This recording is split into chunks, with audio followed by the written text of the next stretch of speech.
Well, it all began in El Paso, out in the West Texas town. My family lived out there, and across the street, across the river, was Mexico. And as a young kid, we could see people that were hungry, people that lived in cardboard boxes and caves, and had no running water and had no light.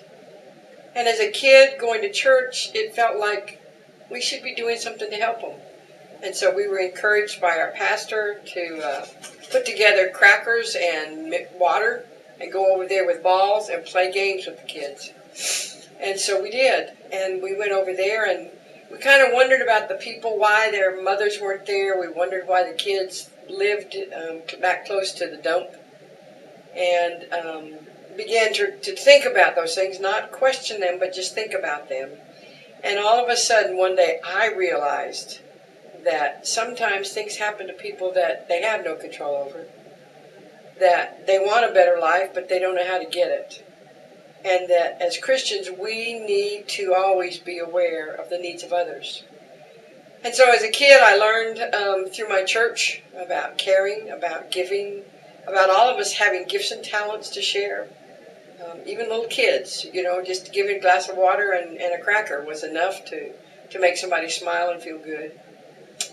I think the journey began there. Maybe that was the call that I had across the river. And I remember a song we used to sing called "Give Me a Vision, Give My Blind Eyes New Sight." And so all of a sudden I began to see things differently. I have a feeling that might have been the beginning of my listening to a different drummer too, because I've always been a little strange, a little different, a little out of whack with everybody else, the way I acted and reacted. And that's a good thing because, God used that in everything I did, because he's that kind of a God. I grew up in El Paso and then left El Paso after I graduated from college and moved to California to teach school. Ended up working with the Chambers of Commerce in several cities and the newspapers and teaching school. And the little valley that I ended up in, the San Joaquin Valley, the northern end of it, is what they call a land of fruits and nuts. But they grew, and the majority of the people that worked the fruits and nuts were Iranian and from the Azores and from Holland. And so the children were from those countries, and many of the families couldn't speak English. They needed help just making ends meet. And so I would, after school, I'd stop and visit. And a lot of kids were just wandering the country roads, like the cows and the horses too, but the kids were out there, and I began to wonder why the kids are alone and realized that their parents worked an hour and a half away in San Francisco. And so after school, I'd pick them up and we'd go do something. Always with a group, always with permission, but just making sure that the kids didn't have a chance to get in trouble. I taught school out in California for 4 years, and then was asked to be part of a drama that the Southern Baptist Convention put on, and I was asked to play the part of a missionary. Now, you have to understand that back in high school, I was invited to be a part of a cast of a play, and the name of the play was "You Can't Take It With You." And there was one particular part in that play that was a drunk, a woman. And I got the part, and I played it well. And everyone was impressed because I really had never had a drink at that point. And I began to realize that I liked being an actress. So then when there I was in California, I had this chance to go to Portland, Oregon to do the musical Joy. And my church allowed me to play the missionary. And at that point I realized that maybe that's what God wanted me to do. Went to seminary in Fort Worth, came back to Texas to go to seminary. Was a youth director in my church 3 times before, middle, and after seminary in El Paso. Those poor people have seen so much of me. But eventually the Lord opened the door for me to go to First Baptist Wichita Falls to run an international program that the church had. They had 300 students coming to the church every week to learn English and sewing and cooking and all kinds of abilities that they didn't have coming from their countries. Many of the people were military with the Air Force Base. Some were refugees. And it was just a great opportunity for the church to love on them and let them know they were cared for. After 2 years, then, the Texas Baptist Convention asked me to travel all over the state and help churches start ministries. Well, from my point of view, that was a great opportunity to travel the whole state of Texas and look for a husband, because I knew there was one out there for me. And I've been looking all these 35 years now, and it's still not worked. But I worked with the Texas Baptist Convention. First, I lived in Texarkana, and there I helped the 4 corners of Texas, Arkansas, Louisiana, Oklahoma, and Texas put together a friendship house, which was a place where rather than people going to all 80 churches on those corners, they came to the one place to get food and clothes and a witness. And it was a much better and a wiser use of the Lord's money for that area. We also worked on literacy. Literacy is very important in my life, learning to read and write, whether you're an American or a kid or an international, because I didn't learn to read till I was in the 6th grade, and I had a lot of difficulties because of that. And so as a teacher, I always made sure that the kids that needed the most love got it so they could learn to read and write and do math. The next move was to Baytown, down by the Houston area, and did 2 associations, worked with 2 associations down there. One was, I don't remember the name of the association, but one was rural and one was city. And in the city we worked with literacy again. We worked with, at that time, called undocumented aliens, and now they're called undocumented aliens. What are they called now? We call illegals. Thank you. The churches at that time were not doing any kind of ministry, and neither were the schools. The kids were not speaking English. They didn't have a chance to go to school. So the churches opened up their doors for these kids from other countries to go during the day to church and learn to read and write and speak English. Then in the rural area, this was an area called the Big Thicket, which is east of Houston, and people live around a lake. And the kids kind of wander around. The folks live in Houston, work in Houston, and the kids live out there in the country, and they're alone all day. So that summer, we set up a fun wagon and went around the lake doing puppets and clowns and just entertaining the kids and doing Bible school.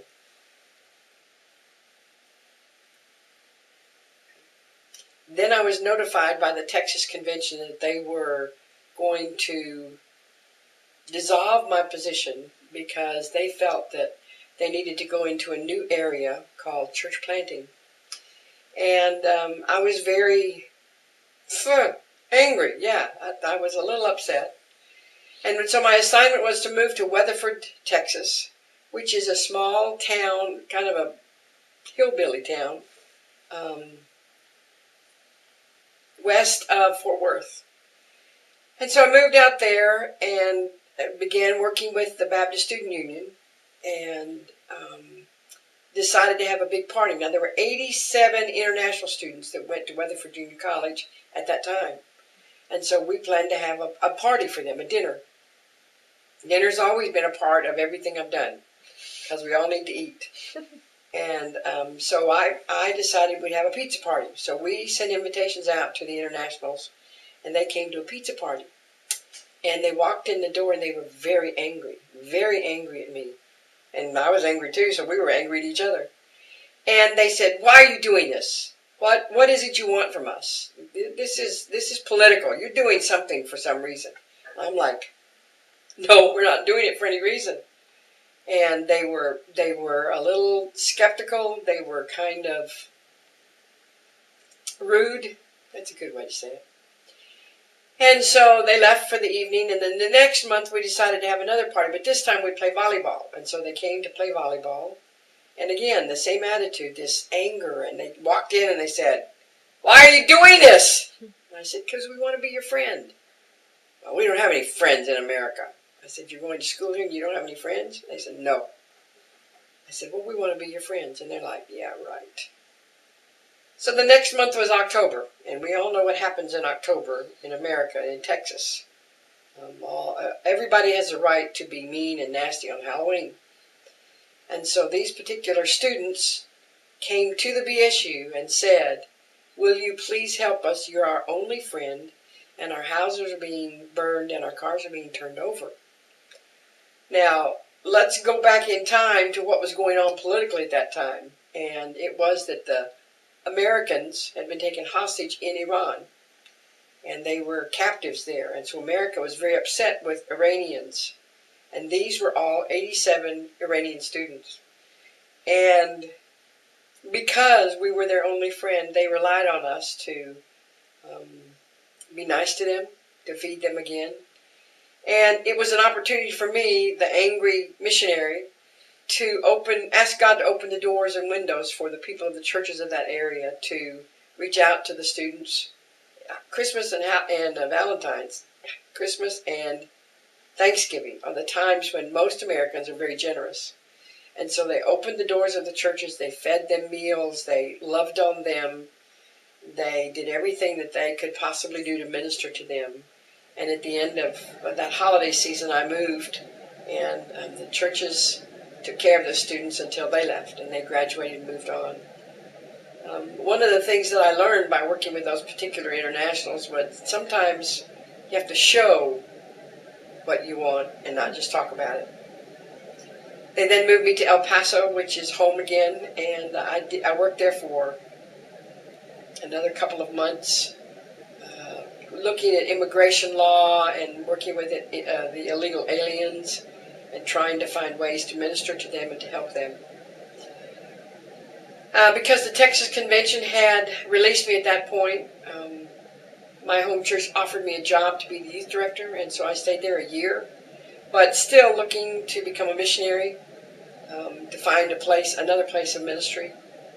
And finally got a call from Virginia, a place called Newport News, Virginia. Now, I'd never heard of New Virginia, but I'd never heard of Newport News.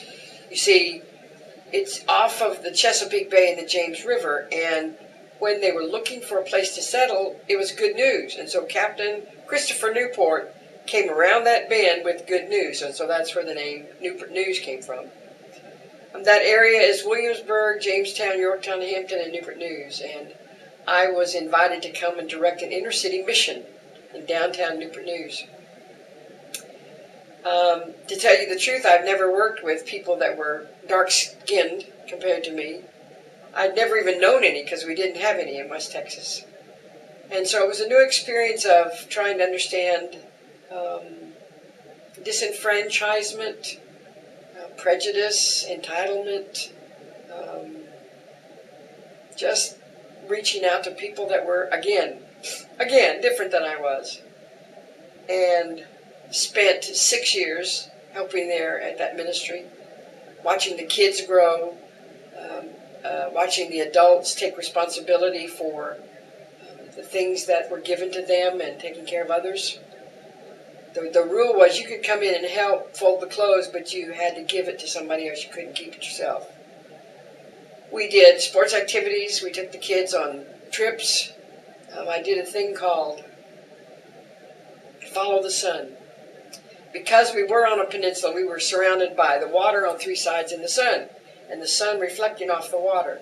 So when I'd get off work in the afternoon, the kids would jump in my car. I had a big van at that time. And after we did the work, now I had to work at the center and clean it up. So the kids would come in and clean up. Then we'd jump in the van and go follow the sun. That means you can go any direction and just go till the sun goes down. And so they jumped in the van. We followed the sun. We'd stop and eat somewhere. And I was taking them into rural areas and kind of places that didn't normally see that kind of kid. And we were looked on with great suspicion, but we were happy, we were singing, we were having a great time. Out of that time, the relationship that I got to build with those kids was very important. I was surprised that the parents didn't care that they came with me. The parents didn't know me, but it was okay if the kids climbed in my van and we took off. It was a great time of growing for me in understanding again that there's always going to be people out there we need to help. Not that we have to, not that they expect it, but that's part of what the Bible says we're supposed to do. And I think we're going to be held responsible for the things that we don't do, that we know we should do. Ministry of just reaching those kids and loving them and the people in the neighborhood, and just having a great time. Sometimes my work doesn't feel like work. I'm having too much fun. Then the next couple of years, I worked for that association. They said they wanted me to help churches learn how to minister, and since I'd done that a little bit, that's what I did for a couple of more years. And we worked in Newport News. Canon was opening up a new factory there, and the Japanese people were coming in, and the women didn't know English, so we started English classes, but we also did origami. We did cooking.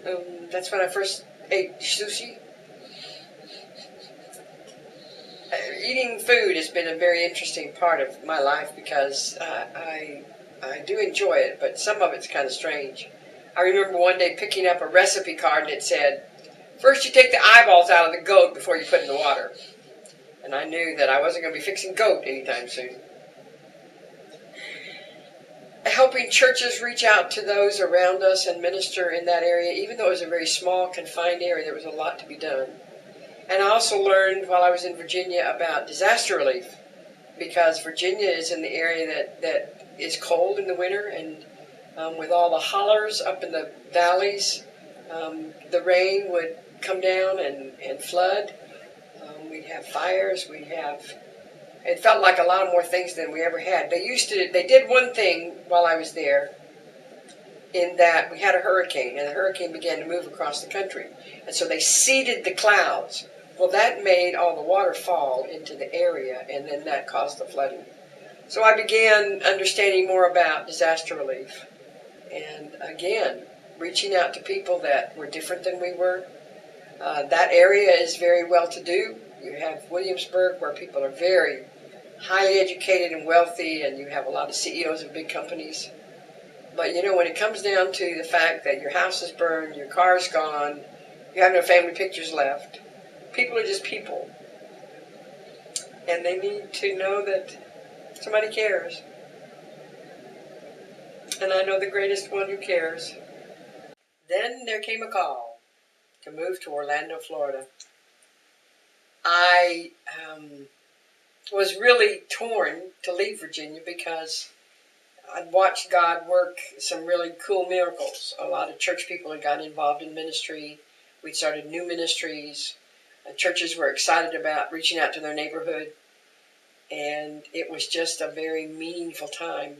It was also the land of Lottie Moon, and people loved missions, and they gave so generously for anything.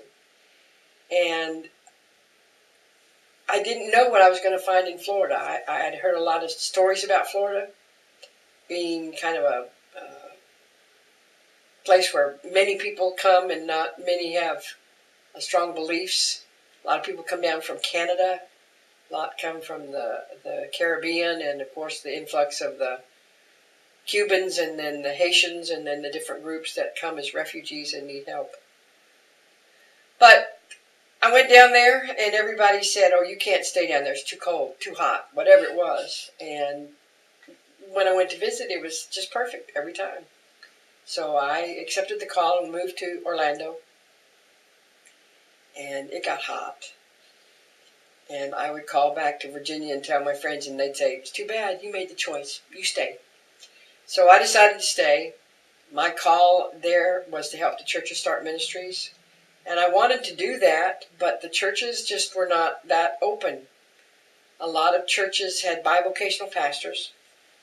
Orlando is a metropolitan community, but it's 137 small, not 100, but 37 small communities that still wanted to hang on to their city government, their rules, their regulations, their police, and didn't really want to be a part of the Greater Orlando Baptist Association or Greater Orlando.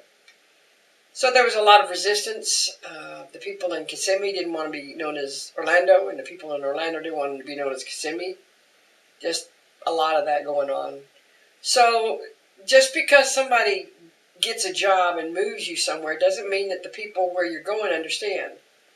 And that's kind of been the way my life has been, because each time I've relocated, I've had to start all over and build friendships and make sure people understand I'm a little quirky and I'm out of step with everybody else, but I'm okay.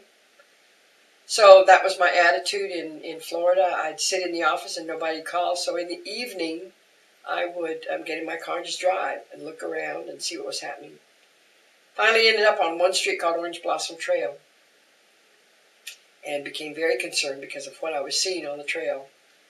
The deprivation, the hunger in the eyes of the people, the young teenagers and the women that were selling themselves on the street corners. And I just began praying that God would send a preacher down there. That area of town needed a preacher. There were no obvious churches, especially Southern Baptist churches, on the trail. And so I kept praying, Lord, send somebody down here. And after a couple of weeks and just watching this going on, and it's not getting any better, it's getting worse, I just got upset with God one night. I said, God, do something. And I heard this still small voice, and it said, I have. I said, you have what? I have these conversations with him because he's my best friend, and I can say anything to him, but he talks back to me too. And so that night we had quite a conversation, and he said, I have sent someone down there. I said, oh, good. Well, I don't see him. And he said, well, it's you. And I said, me? I can't do this. This isn't what I'm supposed to do. I'm a Southern Baptist missionary, and I'm not supposed to be with these kind of people, am I? And so it took another couple of weeks of prayer and fighting God and saying, I don't want to do this, to find out that was what I was supposed to do. And so then it was like, okay, now what do I do and how do I do it? And I wasn't taught this in seminary, so how do I learn? So little by little, he just kind of talked me through and walked me through and helped me remember that as a 10-year-old,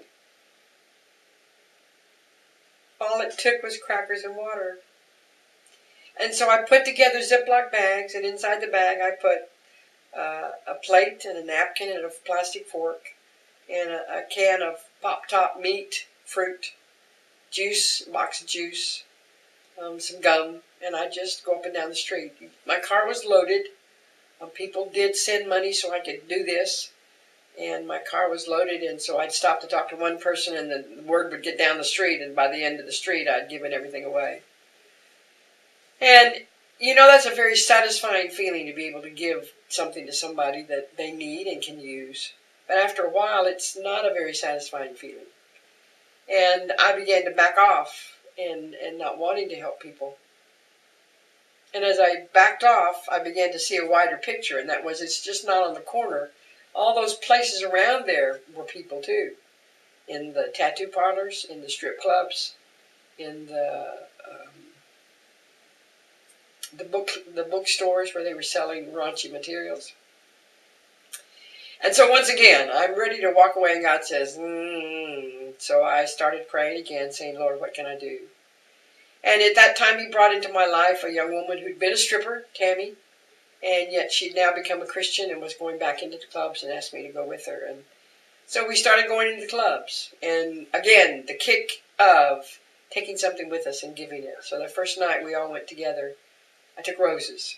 I bought a dozen roses, and we walked into the club. Well, because we had roses, nobody questioned what we were doing. We gave out the roses, and each of the girls that got them said, thank you so much. What's it for? I said, we just want you to know we care. And I then ran into some other ladies from other churches who were doing similar work, but we put our minds and our hearts together and began doing more meaningful work. At the same time, now that's not my job, okay? That was my ministry in the evening, but in the daytime, I'm supposed to be helping churches. And so slowly but surely, God began opening doors for me to make friends. That's a key. To make a friend in the church and tell the story, and then God would bless that and others would hear. And I began to tell the story of the girls on the street. And these are people that have lived in Orlando all their life, and they've not noticed what was going on around them. We began to work together and try and forge relationships with agencies and with other groups that were working. Too many times we think we have to stay within religious boundaries, with denominational boundaries, but God's Word doesn't need that. And so we let those walls go down. And we just began working together and loving each other and then loving the people we were working with. Not questioning why the girls got on the street or the young kids, not questioning and having to know the answers to everything, but just ministering to them and caring about them. I'll never forget the night that I had promised somebody I'd bring them something back. I met them one week and promised to come back the next week. And her comment was, "You came back. Most people don't come back." So it's important when you have a ministry that you keep going back, that you do what you say you're going to do, because they've been hurt enough that they need to know that we can be honest about what we're doing. So a lot of lessons learned through working with people that need the Lord, and a lot of them didn't need the Lord. They knew the Lord. In fact, the first night I went into a strip club, it was kind of a strange experience, strange and wonderful. I had a pastor, profiler, policeman from Texas call me. And he said, "I heard you have a ministry into the clubs." And I'm like, "No, I've only been one time." "What's he talking about? I got a ministry." And he said, "Well, I'd like to come and teach you some things to be careful of."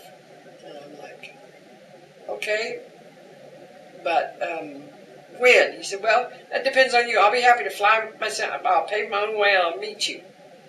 And I'm like, "I don't want to do this." So sure enough, this guy's really persistent. I mean, he's a policeman, he's a profiler, and he's a pastor. But he cares about the women of the street because he's watched them through the years. And so sure enough, he sets a date and a time and comes. And boy, that week I was really sick. I had a toothache, I had a backache, I think my nose was running too. And I went to the airport to meet this guy, and there he was, this tall, stately, very nice-looking Hispanic gentleman. And we went into a club. Of course, the clubs didn't open until late at night, after dark and into the night. So I showed him around town, and when it got late, we went into a club. And the first club we went into, he had told me that we have to pay a cover charge. We need to let them know what we're doing, and then if they ask us to leave, we leave. We don't cause problems. We don't give them any back talk, and we don't lie to them. They don't need that. They don't want that. And so the first club we walked into, there's a bouncer at the door. And he said, "Good evening." And I said, "Good evening. Can you please tell us where the manager is?" And he said, "Yes, the manager's over at the bar." So we paid the cover charge and walked in and went over to the bar. Now you have to understand that these gentlemen clubs is what they're called, but they're not for gentlemen. They're filthy, they're dirty, the walls are covered with mirrors, and the room is black. And so we made our way over to the bar, and I asked for the manager. The manager came over, and it was a woman. And I said, "We'd like your permission to talk to the girls." And she said, "What about?" And I said, "About the best friend that they can have." And she said, "Get out." So we turned around and we walked out. Got to the door, and the bouncer said, "Where are you going? You just got here." And I said, "Well, the manager told us we have to get out." And he said, "Why?" And I said, "Well, we just wanted to tell the girls that we knew somebody who really cared about them." And he said, "Oh, man, they need to know that." And we stepped out into the night. And I thought at that moment this was over. I wasn't ever going to do this again. This was hard work. This was not a pleasant experience. And I didn't want to do it. But we went to 4 more clubs that night. And the same thing happened. Each time we told them why we were there, and they asked us to leave. And it was getting late, and I was really, really tired. You know, I'd had this toothache and this headache and this sniffles, and I just had it. And so we went into one last club and asked for the manager, walked up, paid the cover charge, walked to the bar, asked for the manager. Manager came over, and I said, "Would you mind if we talked to your girls?" And she said, "What about?" And I said, "About the best friend that they can have." And she said, "Jesus?" Now, in social work, you're not supposed to act or react, but my insides were going, "What?" because I couldn't believe this woman was telling me that the best friend was Jesus. And she said, sure, you can talk to him. And I'm like, okay. So I turned around and I head to the first woman. Now you have to remember, they have no clothes on. So one of the things that my pastor friend taught me was you only look at eyeballs. You just eyeball them right there. That's it. Eyeballs only, nothing else. And so I said to this woman, I'd like to be sure that you know that there is someone who cares about you and that you can have the best friend possible. And she said, Jesus. And I'm like, what? I didn't say that to her face. You know, it's inside me. And she said, yes, I go to Bible study every week. And I'm like, what? And she said, it's the only time I can go. So we talked a few minutes, and then we moved on to the next person. They were still having business, so we didn't want to keep them or get them in trouble. The next woman, I said to her, I'd like to tell you about the best friend that you can have. And she said, Jesus? And I'm like, yes, do you know him? She said, oh yeah, I go to church, take my kids to church. I couldn't make it without him. And my mind is going, why are they here? How did they get here? If they know him, why are they here? But I didn't say it. I didn't think it. Well, I thought it, obviously. And she said, I just love him so much. And I'm like, well, put your clothes on. I didn't say it, but I thought it. So finally, we kind of exhausted our experience there, and we left there. And I'm like, it was about 1 o'clock in the morning, and I'm thinking, I came down here to tell these people about Jesus, and he's already down here.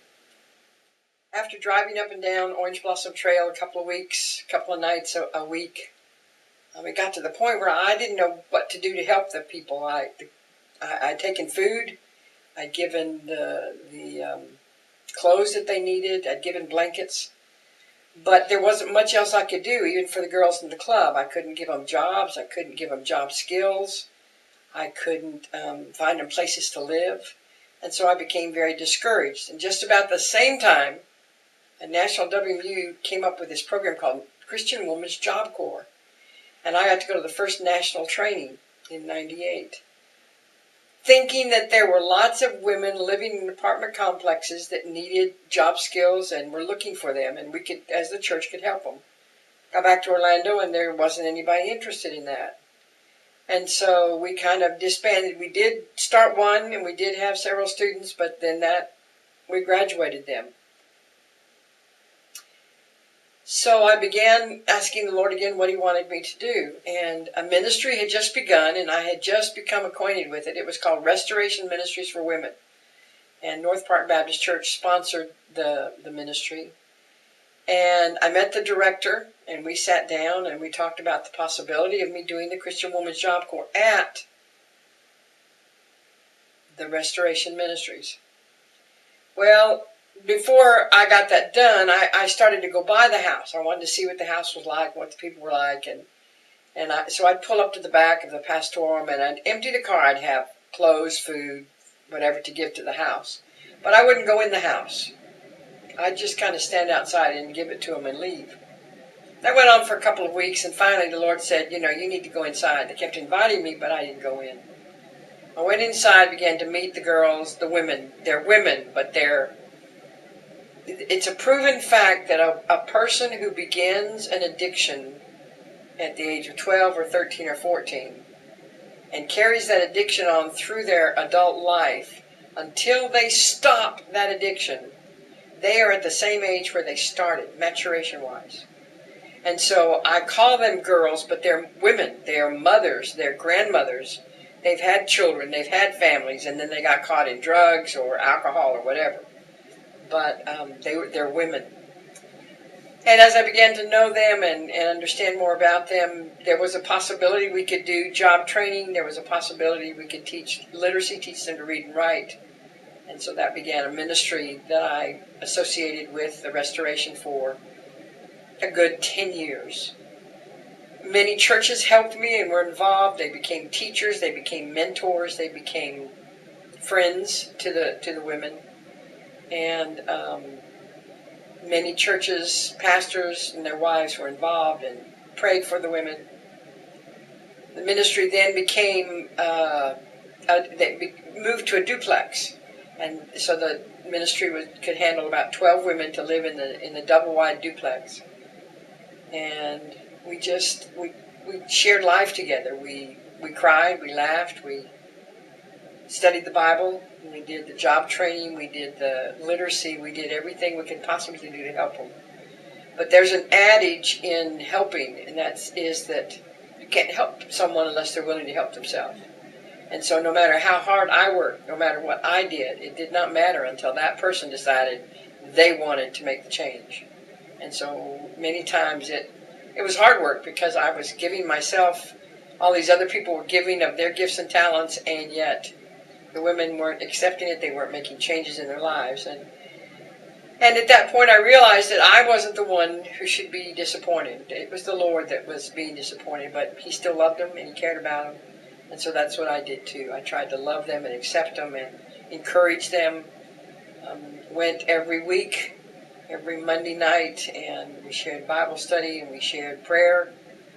And they would write me prayer letters, and I would keep them and pray for them through the weeks while they weren't there. And after 10 years, I really felt like at that point members of the churches should be involved and should be the mentors and should be the teachers instead of my doing it and directing it. Because I was doing that on top of a full-time job. So as God would have it, I backed out and nobody took my place. So I don't know what's happening there.